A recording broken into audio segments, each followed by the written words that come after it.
Welcome to Bragging Rights, episode 37. Hosted as always at Treble, home of the pod, and sponsored by Comscaff. Just take a minute, as always, just to remind you, like, subscribe, share an episode with a mate. Helps us massively. And yeah, let's get into it. No, we'll do it. Hang on, no, sorry, yeah, I've missed a bit. Although that is getting into it because it's part of the pod we just now, want to be isn't it? nice and polite and see how we're doing. Jimmy's undergone some serious surgery. We want to see if he's all right. How are we doing, Jimmy? been better. Even a serious question, he's got that smirk on his face. Yeah, I know. He doesn't actually care. But on a serious, I've been better. Just anytime I try and do anything, Move. it hurts. Yeah. So But you're on the mend, and that's the main. full of codeine, ain't had a shit since Thursday. Happy days. Good effort. Nice. You should move more to try and loosen your Listeners bowel. and viewers are The really joys of codeine. happy to hear that. Yeah. It's one of the side effects. Blocks you up. And this We week, don't want to get into it, but it is a side effect for me when I'm heavy on it as well. Yeah. So, anyway, this week's episode of Jimmy Gwatkin, MD, the effects of codeine on the human body. nah, I'm all right. I think the worst thing, I don't know if you, because you've had quite a few surgeries, haven't you? Have they ever got you to just walk into theatre? Or do they normally put you on a bed, put you to sleep, and then drag you in? I walked in my most recent one, 18 months, 2 years ago. I walked in for my shoulder surgery to cut that bit of arthritis or whatever out. Yeah. Weird. It made it all worse. Like the anxiety just went. I think that's a new thing that they've started doing, isn't it? They don't anaesthetise you now until you're in there, I think. So Mine they was don't the have to same. put as much WD-40 on the wheels, you see. I do would be for remember me. being very frustrated. I was like, this is private, and I'm walking into my own operation. Yeah, same. Like, Yeah. You've reminded me of something. This is going right off kilter, but I do need to open the episode with an unrelated apology to my own mother, and it's from last week. And I've remembered because she had surgery yesterday, so hopefully she's on the mend. But she did ring me up to say that she was quite disgruntled that the only time she gets mentioned is when I make a joke about me being her only son, and then everyone else joins in, even though she has 3 sons to the same dad, same partner, my dad. And she said that that's the only time she gets brought up, and it makes her sound like, I don't know what it makes her sound like, but yeah. So I said I would finally bring it up and say I'm joking, or am I? Sorry, Josh's mum. But is everyone all right anyways? Ask Jimmy, you guys all right? Yep, all good. You? Oh, yeah, buzzing. Thought as much. I'm just numb. It still hasn't sunk in, like, what we've just achieved, if that makes sense.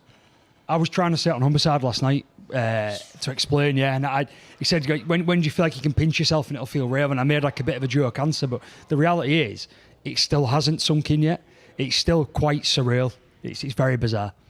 Yeah, very, very bizarre. I thought it'd hit me straight away. It hit me in the ground, but then afterwards on the coach home, I was like, it was just another game. Like, it didn't seem real. Like, Didn't feel it just real. felt like an away game, if that makes sense. Like, what we'd done hadn't comprehended in my little minute grey matter. Did you cry? Like a baby. Yeah, I mean, I had a little cry, but Craig actually was quite close in the stadium. Yeah, next and block, he ended up wasn't he? behind us towards the end, and yeah, there was definitely some tears. Yeah, I didn't. I'll say it now. I didn't even see Budgie score his second one, because as soon as he caught it, I just collapsed onto my haunches, and that was it. I was streaming. And Old Trafford is not a ground to be collapsing with how steep it is, as we've just discussed. No. 40 stenders Not a finished nice when I fell stadium down. As at a all. Where we're going to start today is probably on the most controversial part of the game, which was that outrageous video ref inconclusive decision in the 60-odd minute. Now, you also forgot there was an inconclusive video ref decision, because I did till I watched it back. That was honestly, of all when I first watched it back at 5 a.m. on Sunday morning, we challenged a play 65 minutes. I can't remember what it was. I haven't noticed it. Oh, it was There was a few properly- minutes left. Was it longer tactical, than that? yeah. Yeah, And and I it was thought- completely tactical. I thought it was tactical because I Yeah, remember but Actually, saying it was it. a fair shout. And then it was inconclusive, and I was like, of all the times for a video ref inconclusive challenge to pop up, it's one that I don't even remember 12 hours after the game, let alone I'll ever remember. What was it for? I don't even know. Because I remember him doing it. Was it a but ball I stick? can't remember. Offside from the kick, Reece Martin in the head, or Reece Martin caught Yeah, it. accidental offside. Yeah. And there was given a penalty. Oh, that was the first half. No, it was with about 3 or 4 minutes to How did it go. happen again? Oh no, they've won in the anyway. Point being, what I mean. point being, that was a joke. What we are going to start with is I'm going to run through just a couple of shout outs so we don't forget them, and then Craig's going to do some, and then we will jump into the game in anger. You guys joining in as well, obviously. Because In anger. In actual anger. But there was a few people I just wanted to shout out. I spoke to loads of people on Saturday at the grand final and at the parade on Sunday. And I do apologise if I don't mention, some people I've mentioned in the past, and, there'll be people I forgot, but there was a few that stood out to me, and it was really nice, and I do still appreciate when people shout across, leaving the parade on Sunday, up the bragging rights shout, I always get that. I love that one, it's great. There was Ethan, who I'd spoke to previously and mentioned on the pod. I jumped into him at the parade. It was great to catch up with, the night before at the grand final, it was great to catch up with him. But there's a few that I really want to dig into, so I bumped into a guy around midnight on St Andrew's Quay at McDonald's. I apologise I didn't get your name. I was just sat in a corner a bit crumpled. I wasn't drunk, I was just really tired, and I already knew I was up early on Sunday. He just came across to say he loved the pod, and he was like, thought he recognised us, and it was great for you to come over and say that, and I apologise if I wasn't as forthcoming, because I was just a bit of an emotional sort of wreck at the time, and Evie and Sammy were waiting for the food order we'd got, and McDonald's was rammed, and it was just a bit chaotic. So there was that guy, the guy stood in front of us at the game. I hope I've got this right, I didn't get your name, but was from Aberdeen and travelled down for the game, and it was real nice for him to turn around and just have a chat and to say, he'd come that far for the game. Big Rovers fan, seemed like a lifelong Rovers fan, to shout out to you as well. And then just two main ones from me. We actually sat with Peter Fox, obviously ex-Rovers player and a bit of a Rovers legend for us, feed the Fox and he will score. And Peter Fox rocks my socks. Yeah, and he was just so good throughout the entire game with I think it was his mum and dad, and then definitely his daughter as well. Real engaging, real good chat. Really nice to chat to, happy to take a photo with fans and with us as well. And it was just great to have an ex-Rovers player there, and to see someone that, he's not from Hull, but he's just Rovers has become part of his life, ex-player for us, saying like, I'm a Rovers fan now. Now I'm retired, and my daughter is, and my wife and my family are from Hull now, and my wife's family is. So he was great and real engaging. And then just one big shout out, before the final on Saturday, found myself a bit lost before I went in. I wasn't going to do a long queue for the pubs. I wasn't that bothered about a pint because I didn't want to be drunk. I wanted to enjoy it as much as I could and really watch the game. And I bumped into my first ever rugby coach at Lambeth, Barry Watson. And now Barry listens, he watches, but obviously his brother Bry Watson has become a donor now for your run. He likes to write in a lot and ask us questions and give us some notes on what's going on. And so I got to have a really nice long chat with him, and he was so positive about the pod and about all of us. He don't really remember you, Craig, that well, actually. Remembers you, Jimmy Moore. Dean, he was aware of you as well. But just to catch out, and it was great. We went through loads of old players that we still know, players that he coached, players he didn't, and just had a good old chat about rugby and what was going on. And bizarre as it sounds, it was like a 20-minute distraction from the fact he was in the grand final, because then he finally had to go off and collect his ticket, I think, and get in the ground, and me and Evie were ready to then go in, and he was waiting for my dad and brothers to turn up because they were running a bit late. And what a great shout. And also, we'd mentioned Bryce so much, but it was so nice to actually catch up with Barry, who I hadn't seen for a good number of years, and he made a really good comparison to how different it was, or I did, how different it was that the night before a massive final, it was reported the Rovers players were seen taking the PlayStations and Xboxes into the hotel to distract and unwind. And I remember the night before, me and Kai Fowler won the Yorkshire League for Lambeth and was the first team for Lambeth to ever win something at the Yorkshire level. And I'm pretty certain the night before, at 2 a.m, we were in Jackrabbit Slims on with him, arguing over what time the bus to Leeds went before we played this game that could win us the league. Which is to say, Barry was unimpressed, even though it was, under 18s and over maybe 15 years ago. But yeah, it was just really nice to see so many people, to talk to so many people, and particular shout outs to people there. And I wanted to make sure I got them in because it really felt like it was about rugby, not so much about Rovers, and about enjoying the pod as well with some of the feedback and what people said, and that was great. So they were my shout-outs, and I know you maybe had some as well, Craig. Yeah, I've only got a couple. One's from earlier on in the season, actually, and it just reminded me, a guy I stand there at Craven Park up at the top of the East Stand, he was like, I was in a meeting at work, and it finished, and I just got up and walked out and went, see you, bye. And I was like, that's brilliant. That is absolutely brilliant. I was like, I meant to shout out at the time, but I think I forgot. So that's a shout out for that one. And a couple of Wigan fans obviously didn't get their names afterwards. And I was stood talking to them for about 10 minutes, and they were just full of compliments for us. They said that they didn't really turn up. That was the worst they've seen them play in a big game, which I can't disagree with. He said, but you didn't allow us to play. You did to us what we do to a lot of teams. And yeah, it was just really nice just to get some recognition from like the rival, if you will, because I got all excited then. I thought you meant then that there were a couple of Wigan fans that were giving compliments to us. No, Like, no, for the not to us. podcast. No. Unfortunately, That would have been good. I know. if we'd have managed to get on the radio on Friday, was it, Josh, where we couldn't get on because we were both busy, the Salford one, it was at 5 Live. Yeah, and then I was meant maybe. to be on Sunday morning as well, and that didn't come into fruition. So, Yeah. Radio 5 Live were chasing. I seem to recall, did one of us speak to them last year before the grand final? I didn't. No, you spoke to Radio 1 before the Challenge Cup final. It's nice to be in demand, isn't it? Yeah. Yeah. But it's funny you say that anyways. about what the Wigan fan said to you, because one of my mates, I was chatting to him yesterday, and his words was, Rovers out-Wiganed Wigan. Yeah. I've seen a fair few posts saying that, and at the time I thought, yeah, we've done a professional job here, but then like watching it back, it's like you can see where they're coming from. Like watching it once the emotions all cleared, as I say that I always do, which I did manage to not actually message in the group during the final, which I was quite proud of, and these two probably were quite happy about as well. But I find it weird when people are at a big game like that and start sending messages in. I'm usually on my phone because it's a distraction for me. So, but I managed not to. Just looking at the one person behind the camera, and I'm just kind of like, why are you messaging 10 seconds after you've scored a try? But yeah, the one main shout out that I did have for this week was from the parade on Saturday, actually.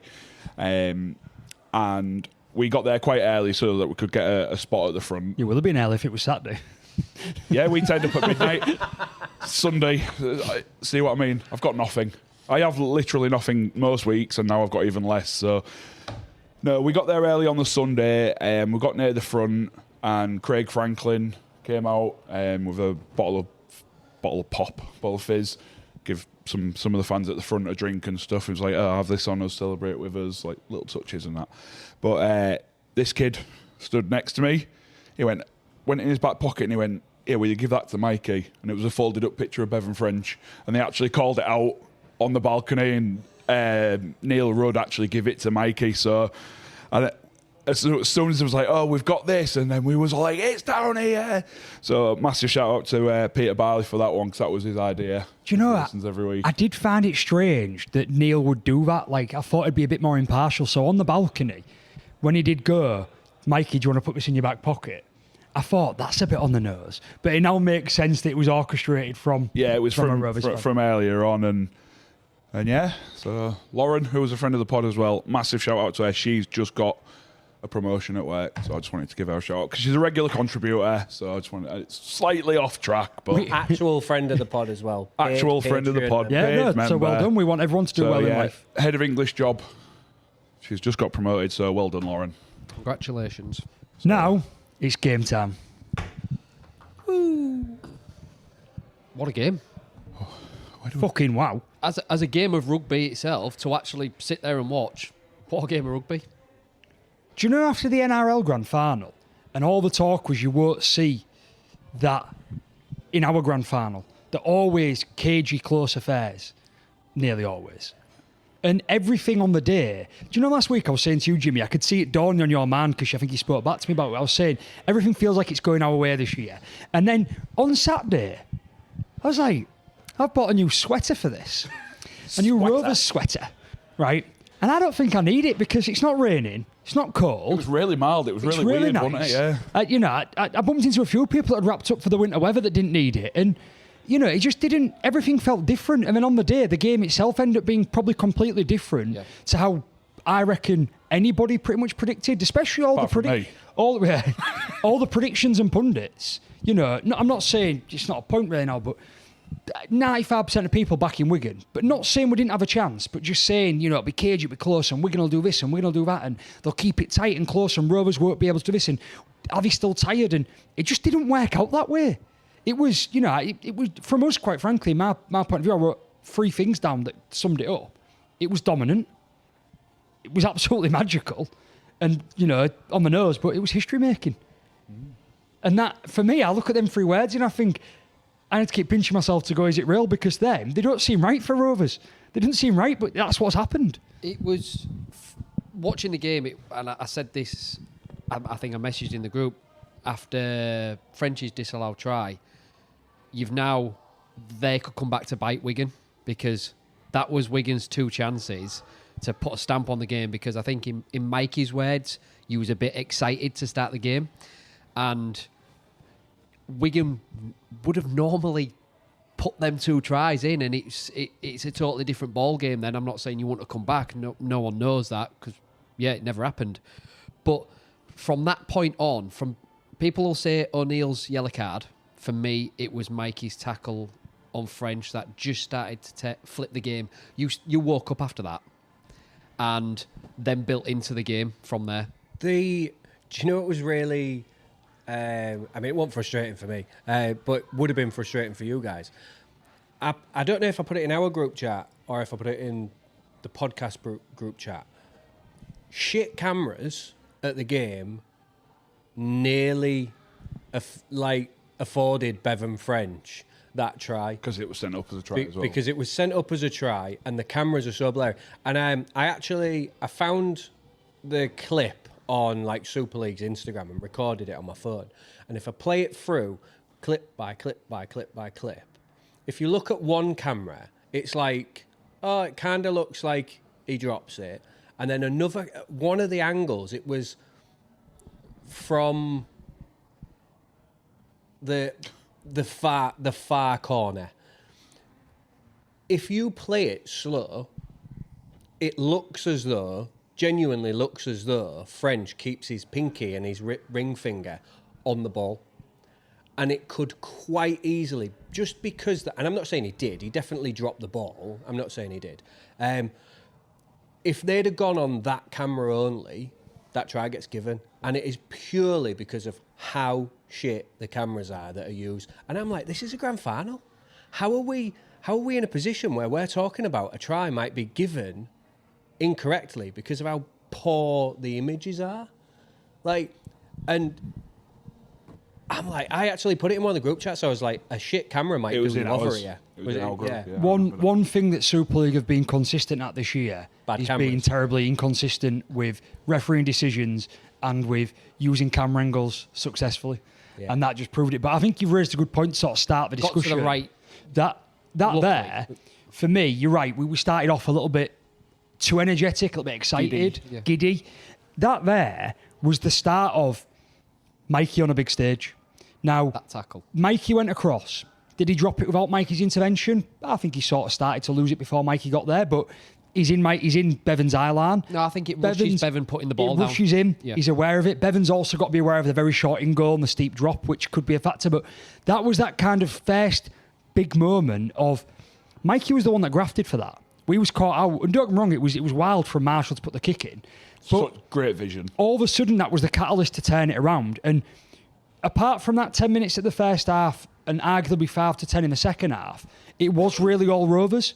But that, for me, is what really kicked us on. And, you know, to speak as a whole, it was more noticeable in the second half, but our game plan was immaculate. And I also thought it was pretty brave. This idea of, we don't kick on last. Stop stealing my points. Sorry. We don't kick on last.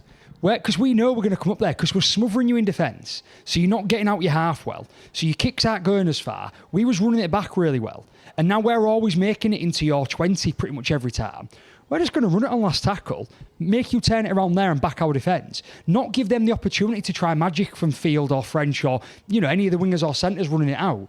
Was unbelievable, and to commit to it pretty much 9 times out of 10 was unreal. Did you hear the stat in the first half? The metres made from Wigan.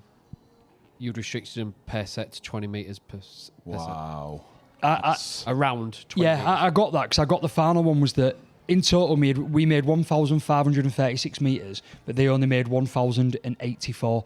So they must have upped in the second half then, but yeah. Yeah, it did. It was in the first half. But they only had one player over 100 metres on the day, whereas we had 6. Was that probably Harry Smith because he caught the ball like 30 No, yards? it actually only was Marshall. Wow. Didn't know if it had been Smith because of obviously he got the ball 30 metres out from the line roughly, and that'll have added a big chunk onto his metres gained. But talking point, the first big one, the yellow card. I'm shocked at what I've seen online about this. I've seen a lot of commentary saying he should count himself lucky it's only a yellow and they wanted a red. Any other game, it's a red. Yeah, that's what I've seen. We both said that on the day. Any other game, and that's a red card. The only games where that's not a red card is Challenge Cup final, Grand Final, Origin, and International. But Any league game or like cup game, except the final, that is 100% a red card. I think for me, it was in the ground. I was like, that's a red card. All day long, that's a red card. And then when I've watched it back and I've seen it back, I think because of the position where Ty lands, it is more onto the side. It does still land on his neck, don't get me wrong, but it is more like to a side. He doesn't directly land on the back of his neck, and I do think that saves O'Neill a little bit. So yeah, I do probably agree with a yellow, but arguments are made Where for they've it. been given decisions this year, it's a red card. Arguments are made for a red. Yeah, and I could boil it down to about 40 points. I'll try and get it into one sort of synced one. I'm buzzing it was only a yellow, because that'd just be excuse all the time. Well, there was down to 12 men for most of the game. So the fact that he got to come back on, and what was so pleasing as well was the fact that he cost them 2 tries while he was off. Yeah, we scored so 2 that tries, stupid yeah. smirk that he had as he was walking off, because he was like buzzing he'd done it. He was having a little wink to his mates, like, oh, I've done a big hit there, right, smirking. Great, now go and sit on the bench and watch Rovers score 2 tries and start to win this game against you. And then now he's not being picked in the England squad. After Wayne was saying he was watching these big games with a close eye, well done, fella, because all you've done is cost your team and yourself. So I was happy with the yellow, but I do understand why you guys and a lot of people were pushing for the red, and your reasoning is probably right. Any other game, it possibly was. Yeah, I don't like Brad O'Neill. As you guys probably know, I think he's dirty, and I think he's just an horrible player. But to see him get that just rewards for his reaction was quite. You know, ooh. Yeah, get that in Quite you. apt on it. Yeah, quite apt. That's probably a better word there. But yeah, and let's be honest, he cost them 2 tries, because both of them tries that we scored in that 10-minute period where he was off, we stripped him for numbers. Look, what these good because it's the next talking point. It's the right one to run to. The next right talking point is Mikey's try. So announced himself on that big stage, right? I've got here, and I'll throw him in now when we talk about the try, Mikey's stats on the day, from a clear, deserving Rob Burrow Award winner for me. I know there was some people that ran him close. Batch had a great game. Yeah. Couple people, I think, was it in the end we said 8 Rovers players got nominations, got at least 1 vote in the end. No Wigan players. JWH was second in the nominations. Yeah, Minnie got 1, Artemore got a few, Budgie got a couple, Bedge, there was a few, right? But Mikey, let's work backwards on this. 122 metres, 3 tackle breaks, 14 out of 18 attacking kicks came from him. Again, we didn't always attack kick in the end. Obviously, one amazing try. But what was so beautiful about his try, it was against Farrell, but it was against French as well. That the line he took, we had the numbers, we had them panicking, but he managed to strip. It was almost perfect payback from last year. Because last year got shouted about that French dusted Mikey. He didn't. He dusted Mikey Parcell. and Parcell. Yeah. This year, Mikey dusted a terrible, woeful tackle attempts from Marshall, and had French looking around going, what the hell's going on? Farrell. And Yeah, but we said that on the day, like, because do you know what the weird thing for me? The tackle before that, we both said Wigan's line shifted across really well to cover that their left edge. Because it was Hicko, I think, out wide, wasn't it? The play before. And then they were coming back across. And to be honest, the line shifted really well. French, quite rightly, shifted along with his centre and his winger. It was Farrell for me. I don't think Mikey did anyone other than Farrell. And the annoying thing was, Farrell should have made that tackle. Yeah, he put hands on him, you got to make the tackle. He had hands on him, and Mikey just literally just pushed his hands away. It's like Farrell just won't commit. bothered. It was like last year, it was Parcell's fault, but because Mikey was in the vicinity, everyone wanted to have a jump. just to be clear on But that, this sorry, year- Mikey, as always, from day one, put his hand up and said, blame it on me.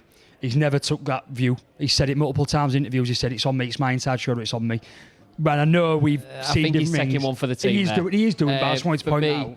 And this year it was Farrell, but because French was right there, French was there. you're going to have a thing. But what for me was, if just jump to the next one, if you want to, if that's all right. There's just one point on Go that on. that I wanted to mention. Obviously, it happening against French in a way, but Mikey being the one to do it, to finally do it and to spark what was really the we're on top here was amazing. What I really liked was something that happened afterwards as well.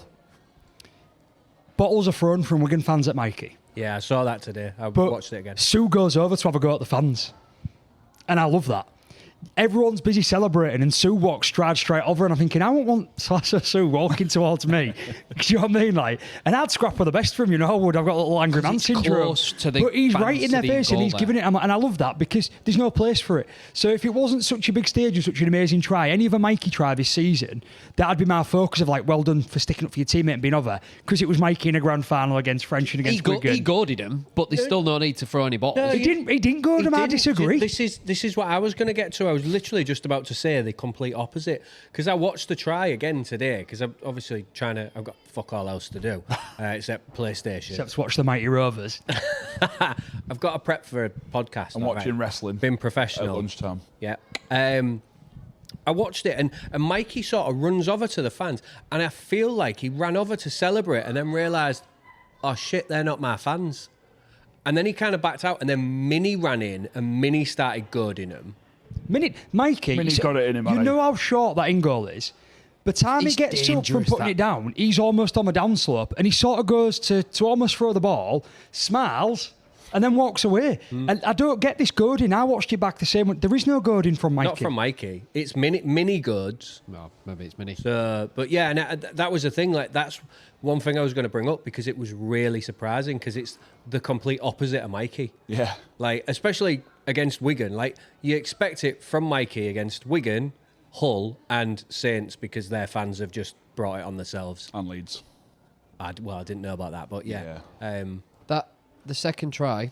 Just quickly, because Dean, Mikey scored a try in a final. They're going to live on this. No, forever. it It's wasn't. like, It wasn't Mikey's even a big so game much. player. He's much the got one fact- try. I like the link. Mikey is a big game player. He's one big game player. But he's proved he can do it. To all the naysayers have said he can't. Yeah. So- Only as He good needs as your to last do it game. for England now, though. Yeah, absolutely. Back it up on you. See But stats. the point I was going to make is, I said it at the time, when Wigan missed those 2 tries / Lewis forced that error, and then we scored, whether it was Mikey or not, we'd big it up because it was our first try in a grand final.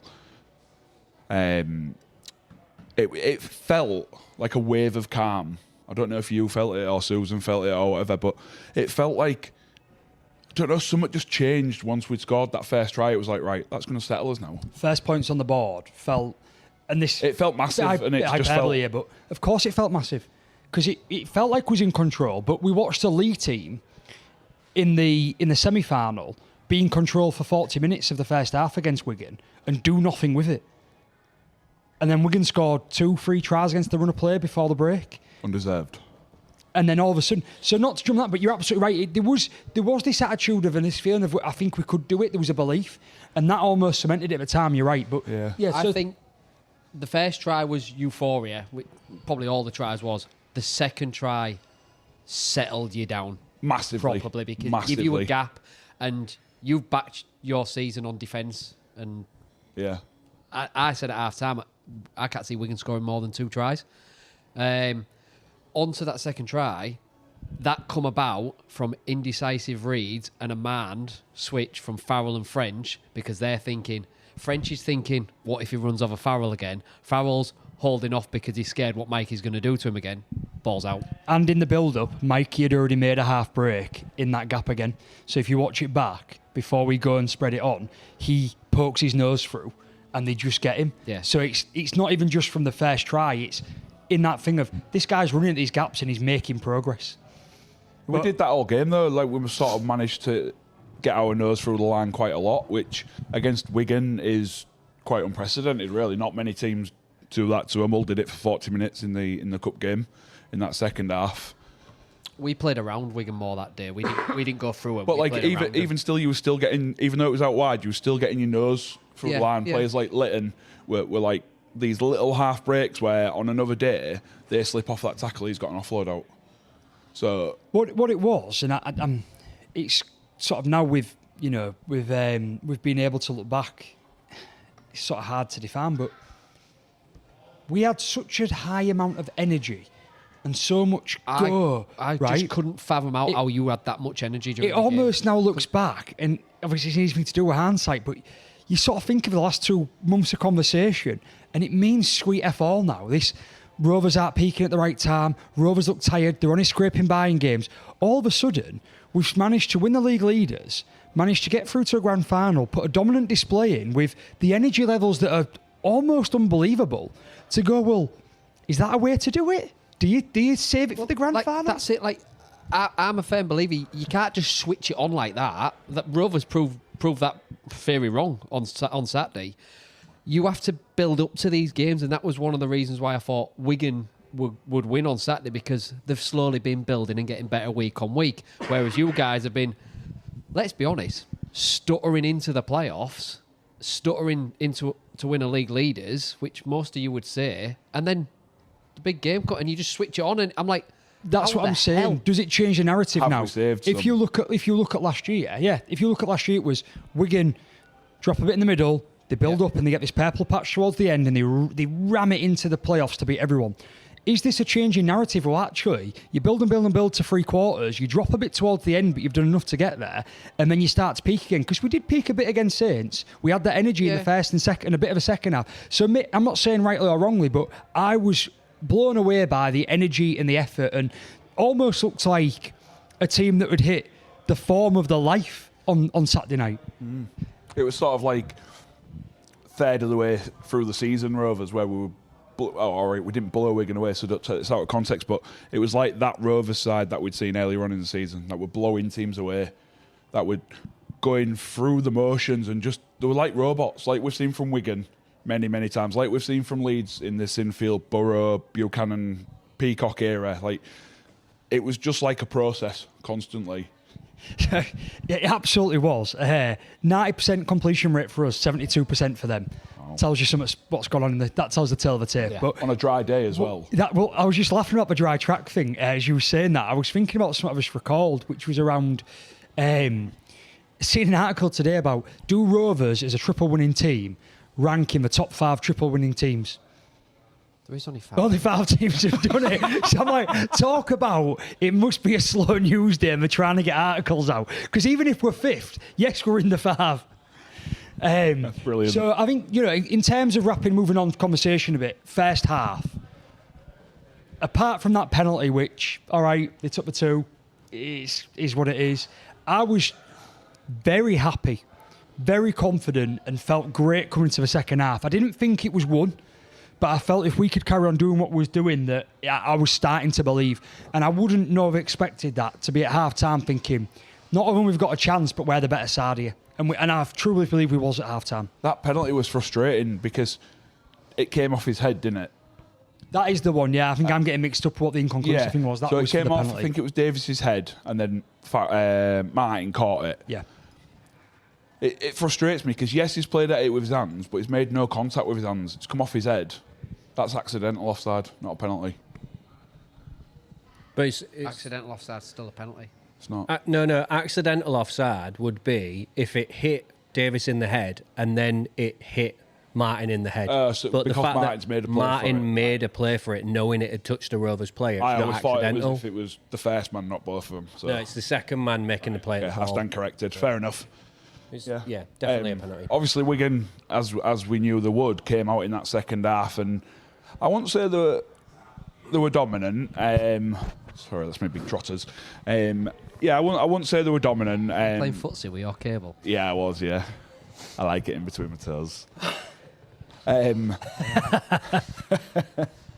But yeah, like we knew they were going to come out, and when they got that first try, I think it was just on 50 minutes there or thereabouts, a little bit of worry did start to creep in, like, oh God, they're going to start turning the screw now. But less than 2 minutes later, we got a penalty and took the 2, and everything just settled again. Even though it was only 2 points, took it to 2 scores, everything. 6, didn't it? And it was... Took it to, to 6, not to What 2 it scores. was about the 2, it wasn't so much the fact that we got them, obviously that was important to take it to 6. It was the way it came about. It felt like they scored and it made us go, right, you're doing what you did in the first half. You've been excited for 10 minutes. Get your head in the game. And then we started getting upfield and dominating again and restricted them, and all of a sudden we forced them to make mistakes and got the penalty. And it was like, oh yeah, we do know how to do this because we just did it for 30 minutes. So let's now do it for another 30 minutes. And I think that settled us again. And, you know, obviously we built from there. As I said earlier, just the game plan was immaculate for me, the way it ran on. But the efforts from the individual players led to it. And, you know, there's some bits we've got to talk about. Maybe we'll do at the end about some of the naughty stuff that happened in the game, and we'll talk about some of the punishment. But in terms of the next 2 tries we scored, regardless of Jared being involved a bit naughty in the build-up for Jez's, that was a sexy try, wasn't it? I've got written Was down that, here. Litton's try, yeah, back on the inside. Yeah. I've got it written down here, and you've already touched on it. Lytton try, game plan executed. I mean, well, Jared did like UFC and Semba, so it took him out of play. He deserved it. But you know what I mean. He said he'd been spending time with an old player, Ashworth. Castleford player. Castleford player Ashworth, Thank and you. he said he learned some tricks from him. Don't bring us into it. If this was Friday, he was an old player. Yeah. But now the season's finished. But yeah, Technically still our player till the 1st of November. So. Shut up. I don't. So, Jimmy's on the facts tonight, isn't he? I was so happy on that one as well because on Friday night on Umberside, James Hogarth had said to me, would it feel extra special if a Holborn player was the player to do that? And obviously it was Mikey that was the man of the match and the Rob Burrow Award winner, and he had an amazing game. But to see Jez get it as well was almost a reward for being the best hooker in the league for me this year, and a lot of people said as well. And to now see him rewarded in the England squad, we're going to talk about later, just the fact that them two got over, it wasn't about them being FC rejects, it wasn't about getting on it was just about them two players that mean so much for our club and are Holborn and bred. To see them do it was massive, because last year when Wigan did it was Bevan French, it was an Aussie.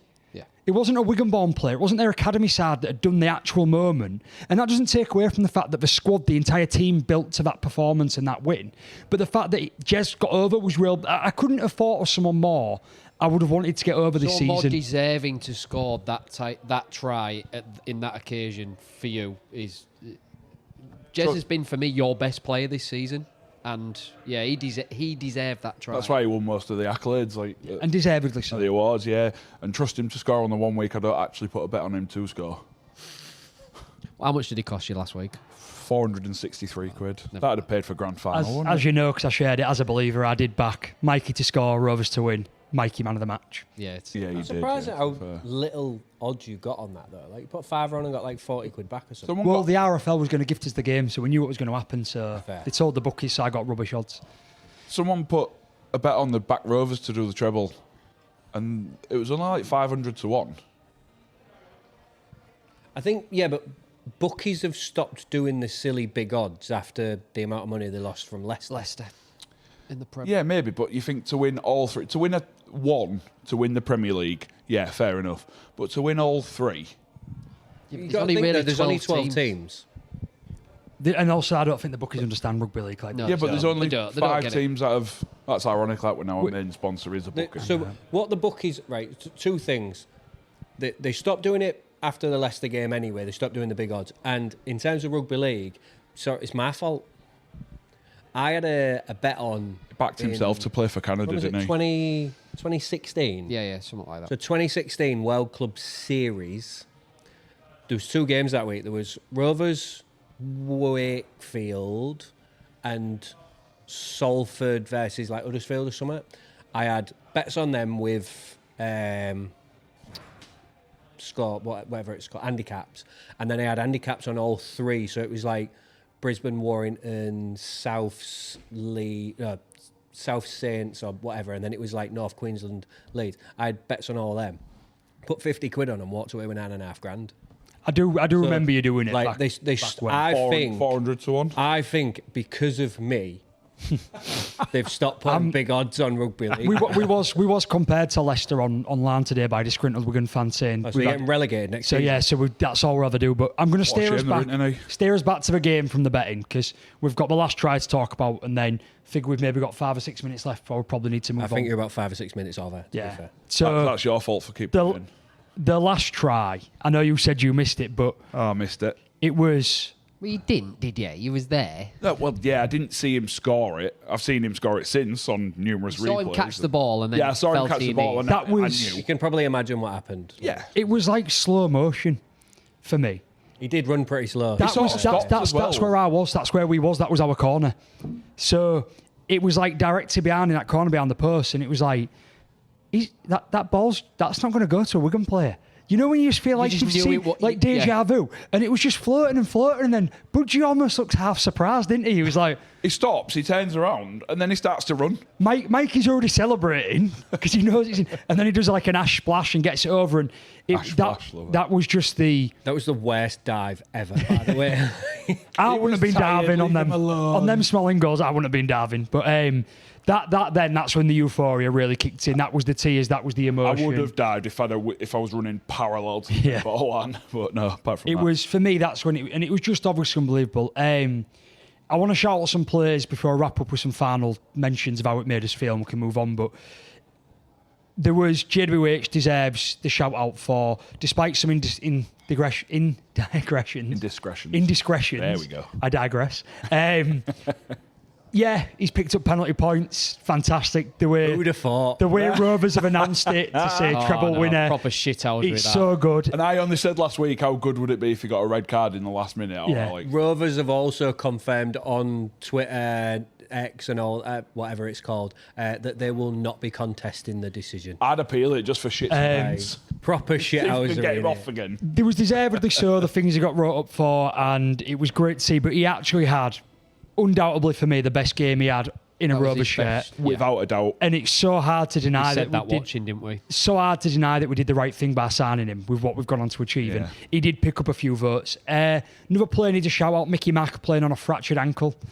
I still maintain, whether you like Mickey Mack, what he's brought to the club or not, our best performances this year have come when Jez Litton's been on fire, and they've usually come at the first start half of the year when we've laid a platform of defensive work with Mickey Mack doing the opening 15 to 25, and we did that in the grand final, and it paved the way for Jez to be up there as well.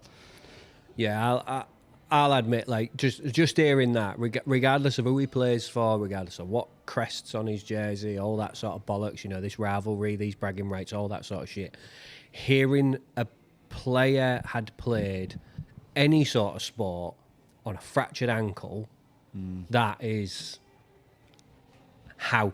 I've broke my ankle before. I couldn't even stand up. Like, you know, and I imagine he's probably an airline. I don't reckon he's got like a massive fucking break all the way through it, but still to stand up and play a game of rugby in those conditions in a final, credit to the man. For sure he'll have had cortisone injections, but imagine having that injection into an area it's already done. I've had it on injuries before where it's been like it's already hurting, so you have the injection into the injured area. Yeah. We could talk about all the players, so many deserving, so many massive performances, Minnie as a captain, but there's two that shocked me until I watched it back. So shout out to Dino, who made 48 tackles, which is a hell of a stint. I hope he's enjoying his time out in Portugal now, because that'll be one bruised and battered body, like I'm sure many are. And then one that slipped me by a little bit, but he did get some votes for the Rob Burrow Player of the Match award, was Petter Hiku. 144 metres going forward. I think he was our second most. He was only behind Artur Morg. But he had the most tackle breaks in the match and made 6. And it's probably more the way that he slips and makes these little ones and offloads and goes, rather than he makes big glaring tackle breaks. But I think he probably got a little bit overlooked by some of the big performances on the day. But another absolutely stupendous go from him. So yeah, it's hard because you could shout about all the players. Everybody had an amazing game and a performance like that. I think we'd be unwarranted not to mention the fact that Brad O'Neill also picked up some points for his tip tackle on May. Which he can serve in the pre-season. Yeah, and the 2 matches, It's like Ashworth can serve some of his in. you're allowed to serve up to 2 2. in pre-season, and his points take him to 2. That's bollocks. Stupid, isn't it? Craig, I'm going to say my last piece, then pass to you to let's say yours. I'll sum it up in this way. I am obviously over the moon. I do keep pinching myself. It's unbelievable. 9 years ago, we was relegated. 5 years ago, we finished bottom of the Super League. Today, we are the treble-winning fucking champions of the world, and it's unfucking believable. Let's take the of the world bit out. But So yeah, if Detroit Lions win the Super Bowl, are you the champions of the world? in my opinion, no.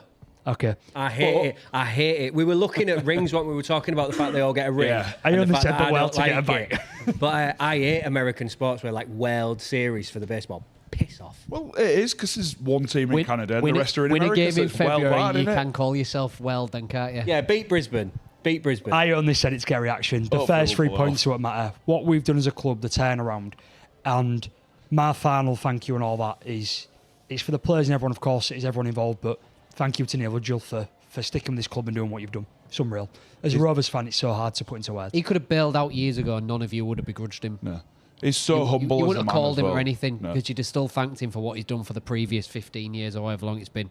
So. Yeah, he's so humble as a man. Like, you see the interview, I think it was after the grand final, and it was with Jenna, and Jenna was like, you know, if it weren't for you, well, Kingston Rovers wouldn't be where they are now, and this, that, and the other. And he just sort of went as if to say, oh, it's not to do with me. Yeah. Do you know what I mean? So it's just such a humble man and a great man to have at our helm. A couple of players from me, obviously Lewis, blah blah blah. Batch, as we've mentioned, he was superb, and I think he's hard done by not to get in the England squad, but we'll get to that in a bit.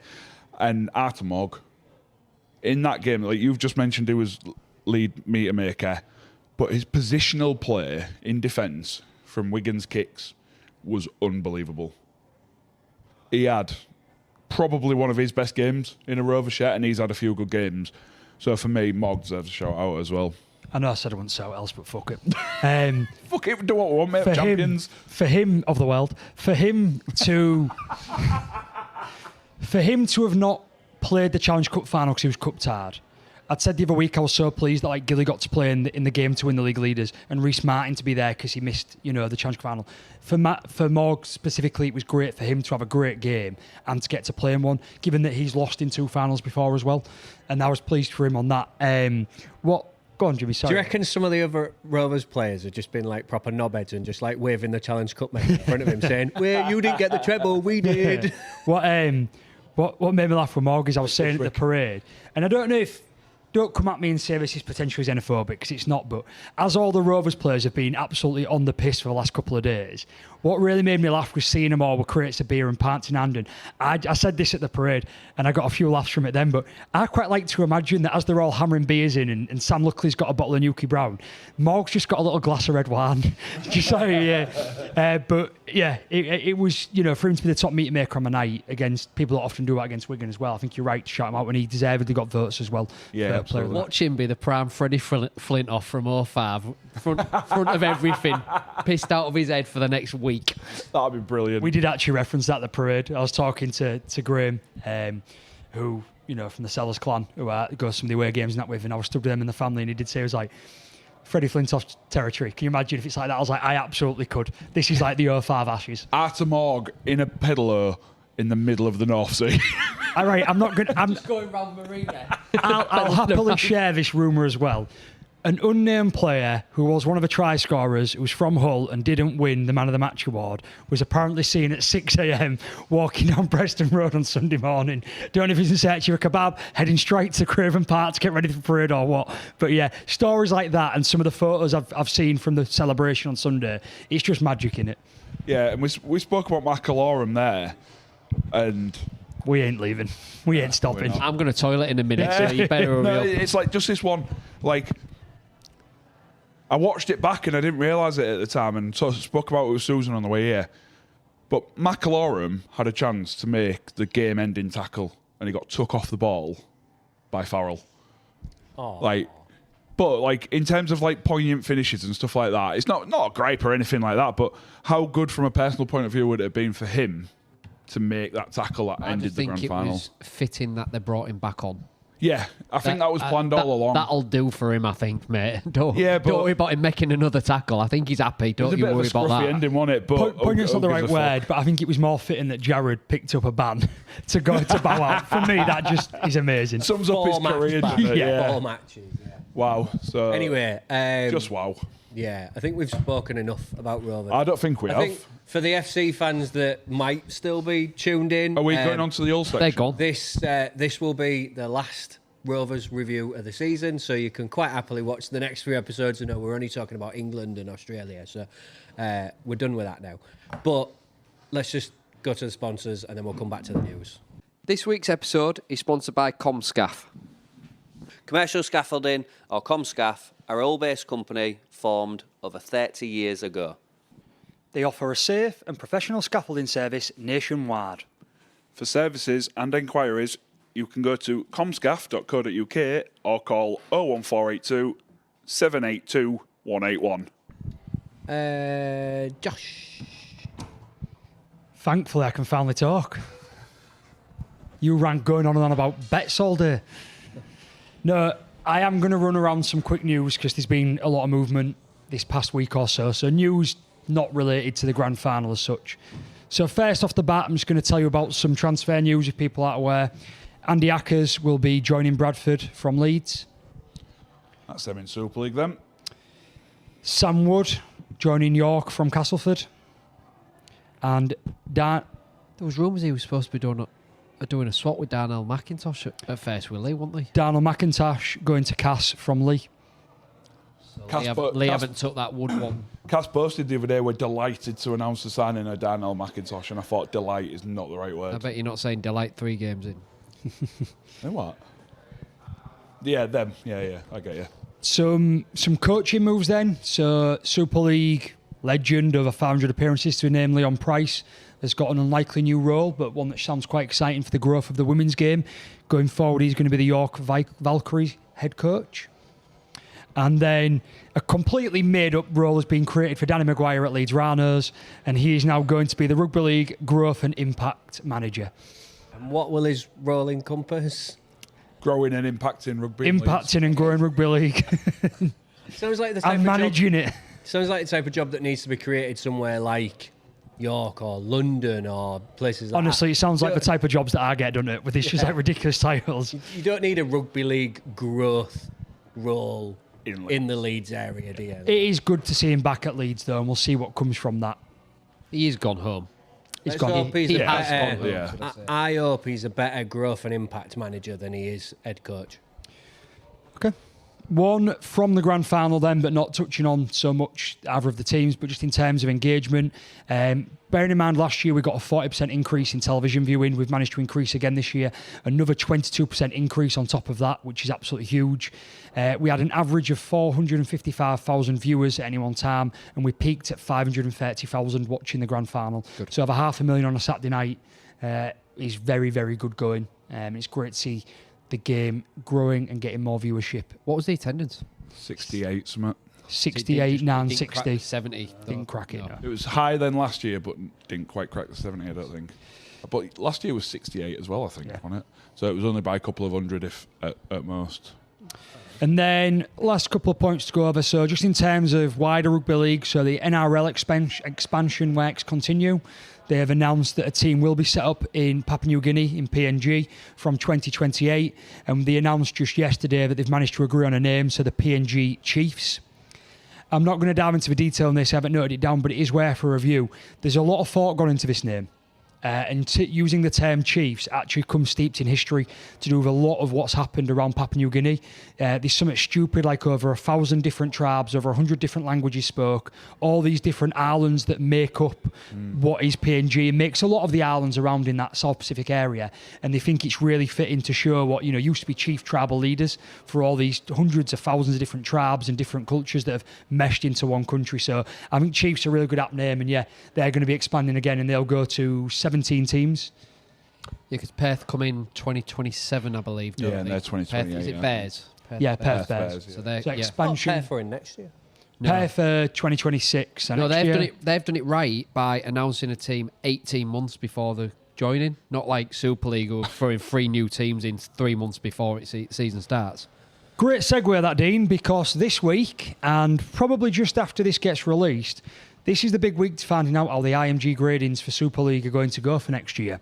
And it's actually been announced over 2 days. So on Thursday at 10 a.m, so that will be Thursday the 16th of October. Be about 3 hours after this goes live then. Okay, so about 27 hours after this goes live, at 10 a.m, they are going to announce the 12 top graded teams. Now, what's interesting about this is that realistically, Salford won't be one of them, so we should learn the identity of at least one new club The top IMG.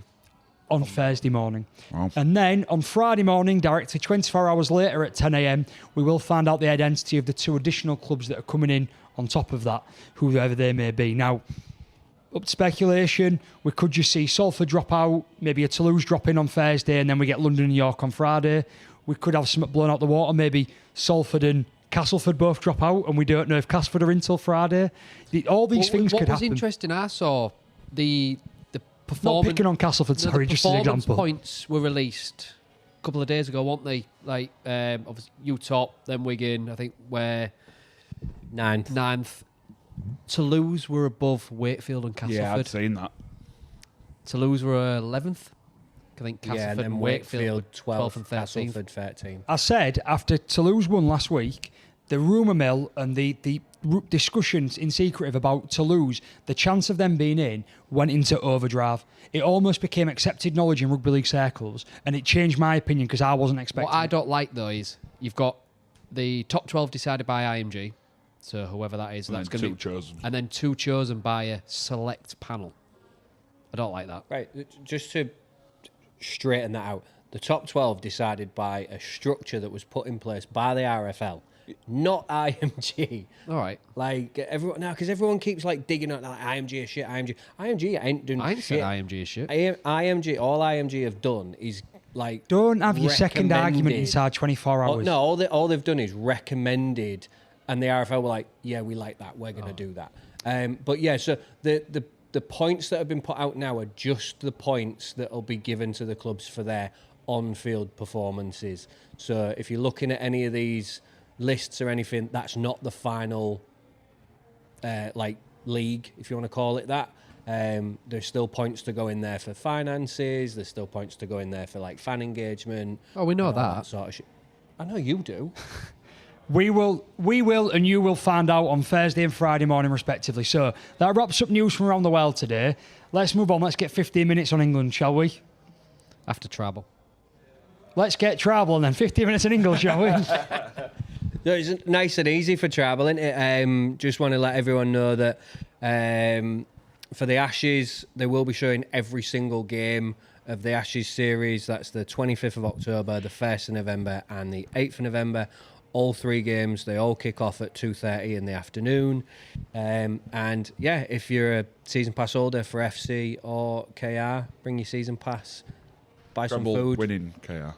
Buy some food, buy some drinks, and get your 15% discount. Still only get 15% discount though, don't you? I'd like you to give us our proper title, please. Hull Kingston Rovers Treble winning champions of the world, Hull Kingston Rovers. Rugby Football Club. Rugby Football League Club. No, you don't have league in your name. No, don't you, right? No, RFC, it says it on there. Anyway, let's talk about this England squad. So hopefully you've all seen the England squad announced. Anyone you're particularly shocked to see omitted from the squad, guys? Connor. Not shocked because Not it's shocked. not a shock because we knew it was coming. But it's just an absolute farce that this man is not in, and Jimmy's just mentioned it. Dean's just mentioned it. It's Jake Connor. Danny Houghton. Yeah, Jake Connor, I agree. He's on my. I've got a list of shocked, and it makes a bit of a mockery of winning the Man of Steel. And I get there's a lot more that comes into it about team gelling and who you can play with, but we've got announced to the wider rugby and to the NRL fans that are laughing at us, saying like, this guy won the Man of Steel, but don't get in the England squad. Can you imagine in Australia if the winner of the Dally M Dally M. didn't get into the Australian? Well, they've actually done the exact And opposite. I know he didn't. I know Tedesco's not in it, but through choice. Yeah, but Tedesco would have been in after a resurgence in the back half of his career, after people thinking he was finished. He's played himself back into contention for his country, and the Australian coach has said, let's get on the blow, let's have a chat, do you fancy it? And he said, tough decision, I'm going to step this one out.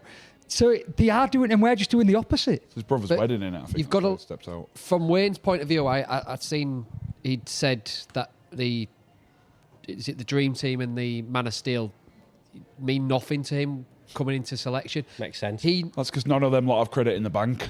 But if they do come into his thinking, then he's going by what ex-rugby league players who are giving Man of Steel points are saying and what journalists are saying for these awards. He has got to go with his own decision, and he will be judged and criticised or not criticised on if he's right or wrong, and we'll find out in 3 let's weeks. face facts. Like, I think Connor should be in the squad, but if that's what Wayne thinks, that's But what he Wayne does thinks. talk utter nonsense though, because he'd said he doesn't play into that, but he is looking at all the big game performances over the playoffs, but he doesn't decide based on just one game. And yet he then goes and picks the 3 Rovers try scorers from Saturday night. It just, don't make sense. Well, he's picked the winger from you guys, who I don't think he's your best winger. Because he scored on Saturday night. I think I will give the one bit of credit I will give him is he has proven me wrong in terms of Wigan players. It's because they haven't been as good as they have been this season. But still, how many of us, even though we didn't think he deserved it, how many of us expected someone like December to get in there? He's my other shock. I've seen people criticising that decision. I'm backing that decision. Yeah, I'm backing that. I'm criticising more the fact he's picked Harry Smith. Yeah, he's been poor this year. Because he is utter fucking garbage.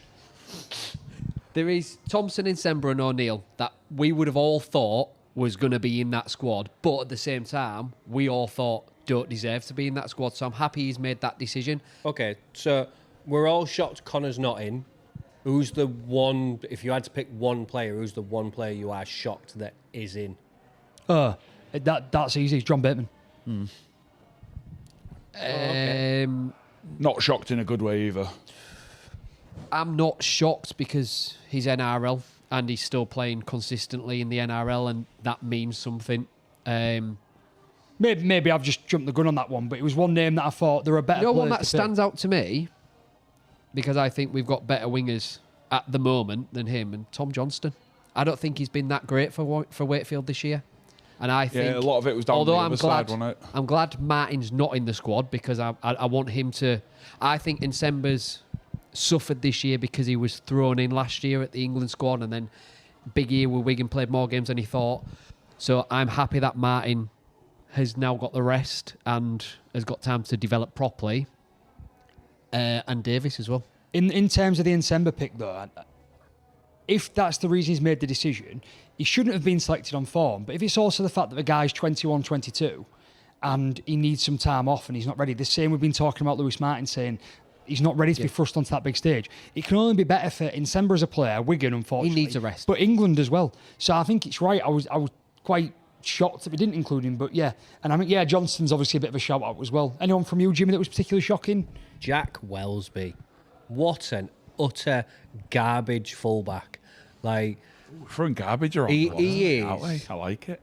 Honestly, I think in terms of fullback, and I know we got grief for this when we had someone from Saints podcast, I think, said it. So overrated. So overrated. And the frustrating thing is, you've got someone like Jake Connor who, yes, I know he's played 7 all season, but could quite easily slot in at fullback and do a better job than Jack Wellesby. I don't get it right because there was a for both. Sorry, Yeah, I know, I get what you're saying, yeah. Josh had a conversation on Radio Umberside last week, and Ryan Briley was on at the same time. And What a guy. What an idiot. What are these? Because they must be seeing something. What are these ex-players and players seeing that they rate Jack Wellesby so high that we aren't seeing? Not to go off on a tangent, but when I spoke to Braley, one of the things he was saying, obviously, was that his picking Saints versus Rovers was taken out of context, and the actual question was, if these are going to go on to a grand final, who would you pick in each position? And he still made some atrocious choices, like Robertson over Hiku, Jez and Clark. I sort of get why he went Clark, but he did say he'd rescind that one. Why's Clark in there? But his Wellesby one, No, I agree. Clark has been really good this year, but his Wellesby one, it was like, that's wild that you'd pick Morg over him. And the point is, the reason he said that is because he believes Wellesby's been tested at a grand final and at that international level, again, because of that one try 4 years ago, whereas Morg hasn't. And I think maybe we're all seeing it wrong. Maybe what it is with Wellesby is that he's still a good player and they just haven't played him in the right position enough. But I think he's a good player. Don't get me wrong, he's a good / very good player. But I think he's overhyped. I don't think he's at that top level bracket where your Bevan French is, where your Mikey Lewis is. I don't think he's at that level in Super League. Like, so the way I rate whether I think a player's good or not, personally, is how nervous do I get when that player's got the ball in his hand when they're playing against Hull. So, even to this day, George Williams, when the ball's in his hand, I still get nervous. French, Mikey, Dufty to a fact. Dufty, yeah, to a point. Who's there? Even like Litton when he's at dummy half, and Clark when he's at dummy half. I still get nervous. I don't know what he's going to do. Clark.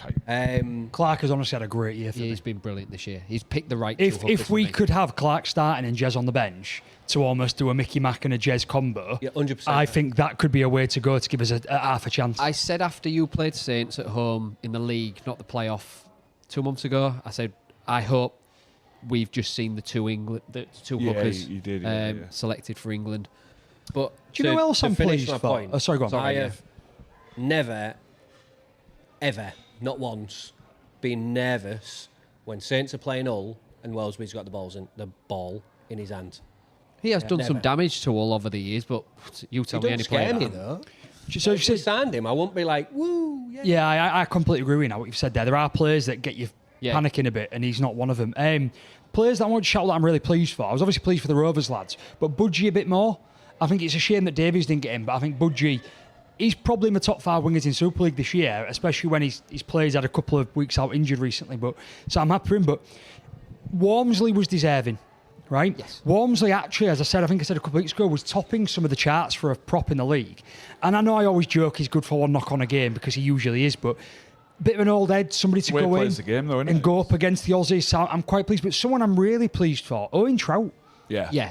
had a great season. Massively. And it's a new name in the picked Owen mix. Trout, yeah. Yeah, you did. Yeah, And you it's did. a new name in the mix. So I'm real pleased for him. I'd There like to is- think that was my influence that got Owen Trout. Well, we got Billy Boston knighted, so is there anything we can't do? Probably. That's it, One more from me, and I don't know if he's got Irish heritage or he's pinned his mask to the Irish. I don't know, so I might be way off with that one. McDonnell from Leeds, the second rower. I think he's had a really good season for them, and if he does qualify for England, then that's a. They have announced the Wales and England Ireland squads, but I haven't looked at them in detail. No, I've not. So I actually had Matt Donald down for my dream team, and I was arguing in my head between him and Hadley, and I think my heart won out. Because I think there's an FC player in the Ireland squad. Bamforth. Deneve. That took a while to sink in there, didn't it? It's because he's their second choice of I'm career. glad to see Herbie Farmworth is fit enough to be in the squad as well, because he picked up a pretty nasty injury at the back end of the season. So I'm glad he's got back to fitness. Thoughts on Dom Young? Been getting slated a lot this year. Where's Victor Hadley?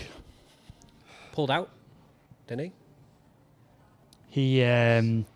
He's just got some stuff at home to deal with.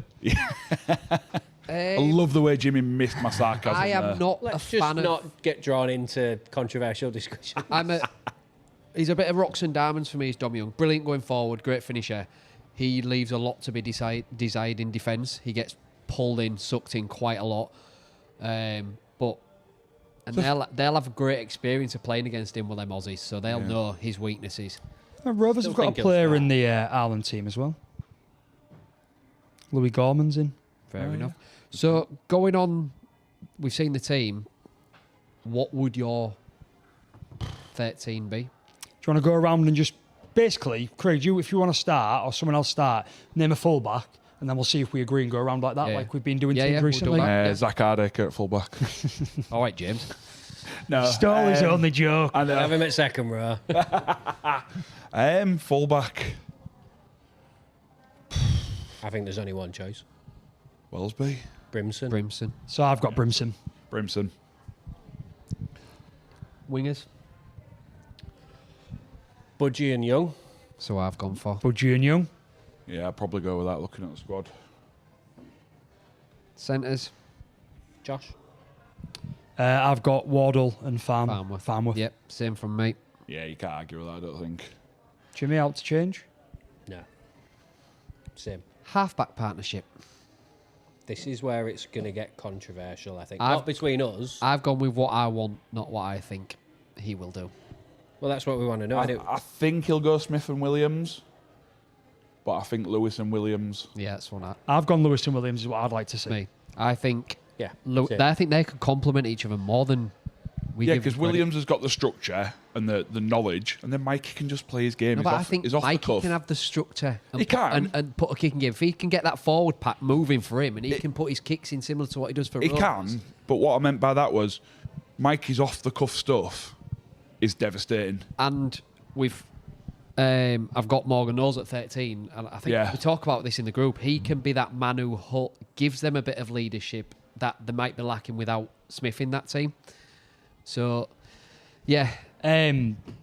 So I agree with them. I think we're on the same page. In terms of a hooker, then, what I've got Jez, but having what I've just said, I've only picked Clark. 13. I haven't done my bench. I've done a bench as well. Right. I've done Clark to start, Jez to come on. Yeah, well, I agree with that. Yeah, I'd probably go with that. No, Yeah, same. Give Litton the chance to come off and make an impact. Props. We might differ here. me and Josh. I've been bulking up again. I'd like to see Trout and McMeekan. Oh, props. Sorry, that's my second rose. I just rewritten misread. As soon as I said it, I think Walmsley and Lees for me. That's who I've got starting. Warm. So I'd start. You've got to start with them two, haven't you? I think Especially with like Thompson not being in, who couldn't fill in there as well. If he's not that's playing because he's loose. still picking himself up off the Old Trafford turf after Jared walked over him. Anything different, Jimmy? McMeekan and Lees. McMeekan does play second row though. No, Yeah, but He played prop Yeah. this He year. can drop in. So is that just a design Just the choice? way that he's played prop all season. You think you'd like him in there? For Wakey, like he's dominated. So Yeah. I would. Second rowers. I think we're going to differ here. Well, I've already said, man, I had McMeekan and Trout. See, I see them both as props. I see Trout as a prop as well. They both come under, because I read the squad list when I was writing this, they both come under as like Slash. second row first, / prop second. About you? I don't actually know. I've gone Piers Paul and Smithies. I won't play Smithers. Don't like him. I think that's he's my been own personal outstanding choice. for He has, Canberra but this year. I'm doing away and then I'm picking on people I don't like, so he's not in. Yeah, I've overlooked a couple of Aussies there that realistically you'd probably swap them in and put Marto on the bench, but yeah. I've gone KPP and Watkins. That's a good shout. That is a good shout. Smithies. Watkins has been Smithies brilliant off the this bench. season. Yeah, I've And- got Watkins off the bench. Yeah, Well, loose man knows. One of us is right. Loose man knows. Yeah. Well, I've got Mini. I know he's not in the squad, but fuck him. Get back from Portugal now, because I'm getting you in. I'm gonna ring Sean up. I've got Knowles. Knowles. And then for me, I've done a bench and it'd be Litton, Havard, Watkins and McMeekan. I ain't even done the team. I just made it up on the fly. Thought you Neither had. Jimmy. Me too. I like pretty much what you've said. Probably the same as mine. Then I've only had a couple of changes on the second row. Given when I think about it, I'd probably swap mine to the bench. I think the only person that missed out for me is you. Ain't got Trout in the 17, have you? I've not. It was close So with I- him and McMeekan for me. I'd be dropping Havard out for Trout for me. But I wouldn't write Aletsky off because I think he's been brilliant for Leeds this year as well. So them props We've for got me options. are all them props he's picked in the squad. You've got Aletsky, Trout, McMeekan, Havard, Walmsley, and Lees. I think they're all deserving of their place in the squad. So any of them could be in the 17 for me. And I suppose as well we can swap around. There's 3 games to go at. Yeah. So So just to finish off Notably, then. though, sorry, Oh, go on. we've No. both left. All 4 of us, sorry, have left out Wellsby and Bateman. Well, there's a reason for that. Yeah, I know. we've all left Smith But out. and Smith. And But Smith. you can guarantee them Wayne 3 Moore. will be in the Yeah, 17. Yeah. Well, you say that, but let's give the man a chance to name a team for the opening one, because we are all quite a bit shocked at him not including Insemba. A little bit shocked at O'Neill not being in. There's a couple of ones there that have surprised Thompson us. was the shock from a Wigan player's perspective. Thompson's probably the only other Wigan player I would have considered putting in, because I do think at prop he is. He has been since his injury though. He's not Yeah. hit his straps. Yeah, so- I do just to move away from England very, very, very briefly. I want to apologise to Mr. Barmforth. He is not in the Ireland squad. He is in the Wales squad, which is far superior to the Ireland squad because it's on the same island. We'll see when they play each other. Nah, I just mean in general because Ireland's shit in it. I love Ireland. All it's got is Guinness. That's a good enough reason. and Blarney Stones.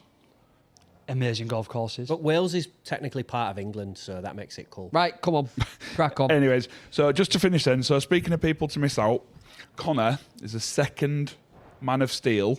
After Danny Houghton. You stole my question.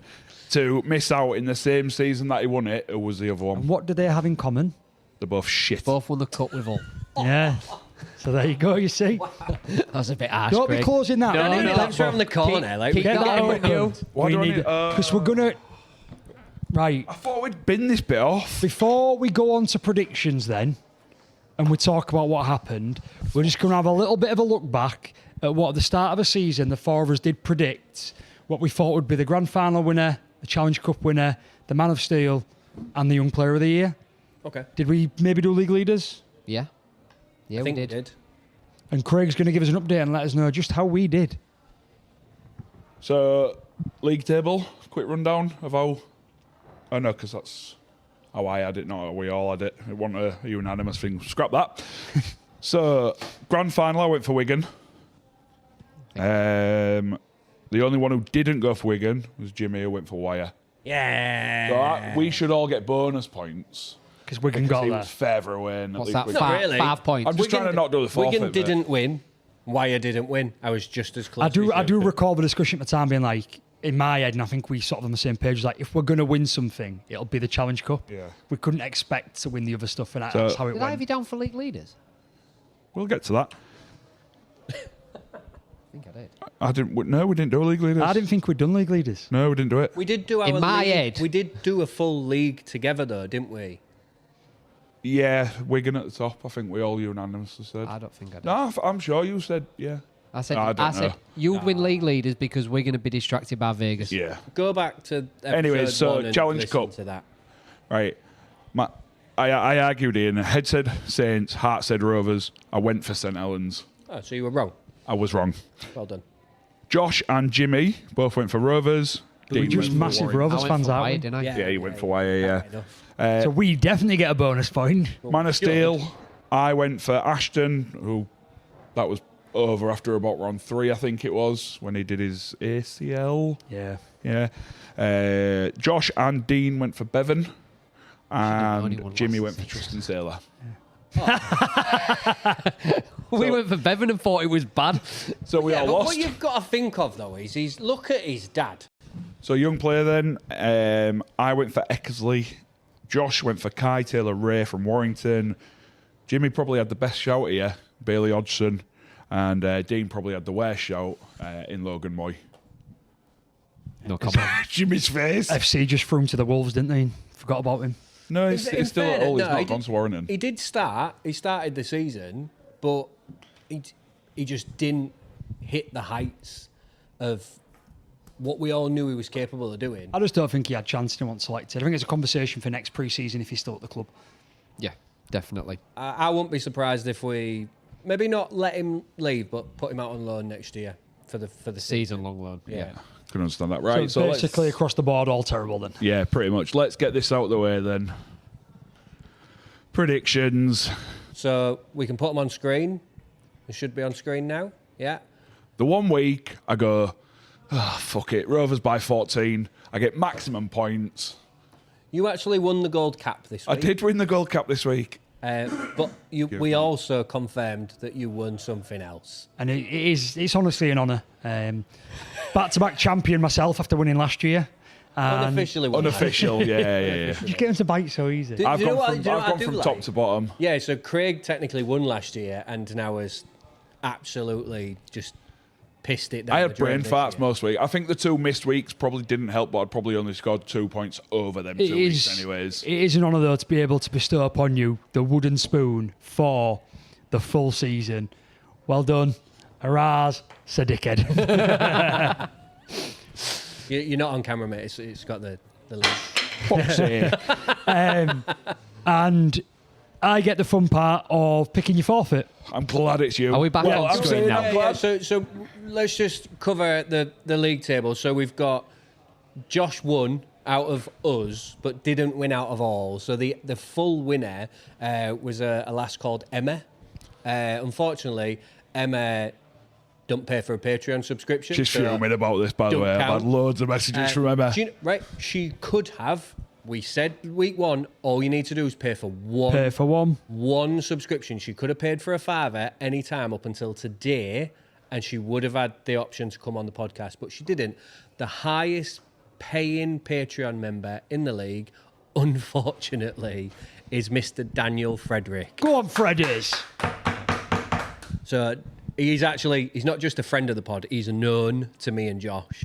He's actually going to New York with you Yeah. in a couple of weeks. December, but yeah. December, yeah. So, it's a couple of weeks. so Danny, if you want, you can come on the pod. You cannot pass this on to anyone else. It's either you or no one. So don't be turning around and saying, we'll get Robin on the pod. No, just you. And knowing he's a Rovers fan, not on Derby week. Yeah, knowing that he was there on Saturday as well because he goes to games. I often sometimes go to the away games and that big Rovers fan. And yeah, so well done, Danny, because obviously great predicting. And I don't think we did bad overall. We was we all top 10, give or take. Yeah. I think I was 6th overall. I From think Craig. 13.